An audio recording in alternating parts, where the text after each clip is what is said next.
return to the eerie world of Pet Sematary. See the cast then versus now. Don't blink, because some of these actors have changed significantly while others still shine. Stick around for the surprises.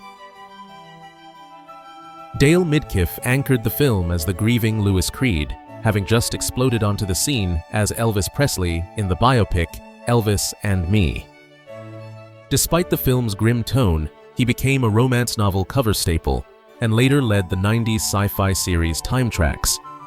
Today, he maintains a low profile, appearing occasionally at conventions with silver hair and a relaxed demeanor. Before playing the traumatized Rachel Creed, Denise Crosby famously quit Star Trek: The Next Generation as Tasha Yar and posed for Playboy, sparking massive fan debates. She later produced the documentary Trekkies to embrace that complex legacy.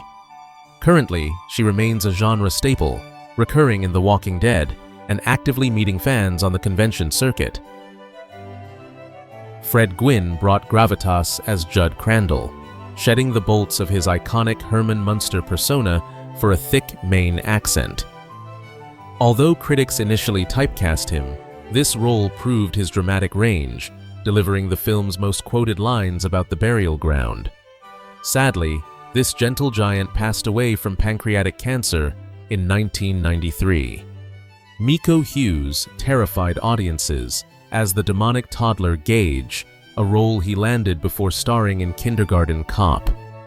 He later became an internet sensation thanks to a viral "dat ass" meme from his Full House appearance.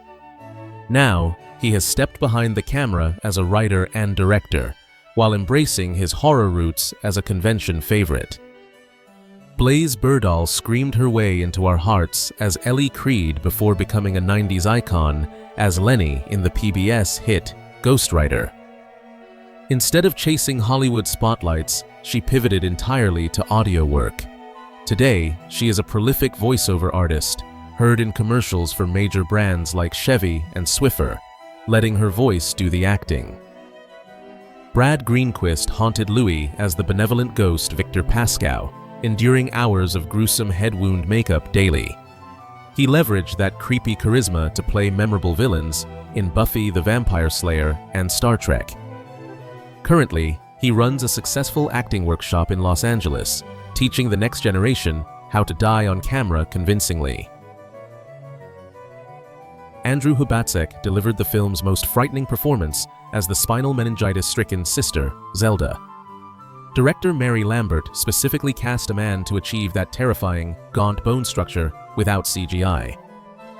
While he stepped away from major screen roles, he found his true calling in theater, currently serving as a dedicated artistic director for a playhouse in Pennsylvania. Susan Blumert played the housekeeper, Missy Dandridge, with her signature stern demeanor. She has since carved out a niche playing severe, no-nonsense women, most famously as the cleaner Mr. Kaplan in The Blacklist. Still active in the industry, she brings that same icy precision to roles in Blue Bloods and Bull, proving character actors are timeless. Michael Lombard portrayed the antagonistic father-in-law, Erwin Goldman, channeling the tension between science and the supernatural. A veteran of the stage, he earned an Obie Award for his theater work before terrorizing Michael Douglas in Fatal Attraction. He continued acting in police procedurals like Law and Order until his eventual passing in 2020. Mary Louise Wilson appeared briefly as Dory Goldman, but her real kingdom is Broadway. She cemented her status as a stage legend by winning a Tony Award for Grey Gardens and earning a Drama Desk nomination for Cabaret. Now, she shares her expertise as a writing teacher and author, detailing her life in the memoir My First 100 Years. Mara Clarke took on the role of Marcy Charlton, the housekeeper helping during the heavy funeral scenes. While her screen time was limited, she was a working actress who appeared in other King adaptations like Thinner. She maintained a quiet career away from the paparazzi flashes and red carpets until she passed away in 2018. Kavi Raz played Steve Masterton, the concerned friend who tries to help Louis. He broke barriers as one of the first South Asian actors in mainstream American TV, appearing in Saint Elsewhere.